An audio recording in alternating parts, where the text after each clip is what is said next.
ఇచ్చడు, ఎవరికి వరాలు ఇవ్వడు. రెండు అబద్ధాలే. భగవంతుడు వరాలు ఇవ్వడు, భగవంతుడు శాపాలు ఇవ్వడు.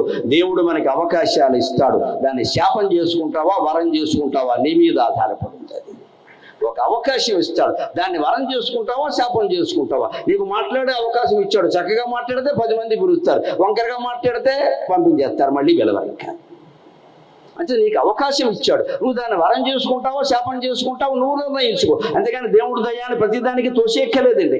ఇక్కడ మనం గమనించాల్సిన బలహీనమైన విద్యార్థి చదువులో ఆసక్తి లేనప్పుడు కాస్త కనుక్కుని అతన్ని వేరే పనిలో పెట్టిస్తే సుఖంగా ఉంటాడమ్మా. సైన్యంలో చేర్చచ్చు, పోలీసుల్లో చేర్చచ్చు, హోటల్ మేనేజ్మెంట్లో చేర్చచ్చు, ప్రైవేటు విద్యలు కోర్సులు చాలా ఉన్నాయి, చేర్చారండి. తల్లిదండ్రులు ఏమనుకుంటారు, మా వాడు డాక్టర్ అవ్వాలన్న ఆశయం. తల్లి ఆశయం తండ్రి ఆశయం, వాడవ్వాలి. నువ్వు అవ్వచ్చు కదా, నీకు ఓపిక లేక వాడిని అవ్వమని చెబుతున్నాడు. ఇక్కడ నువ్వు అవ్వచ్చు, వద్దని ఎవరు అన్నారు. నేను మన ఆశయాలు వాళ్ళ మీద రుద్దడం ఏంటండి.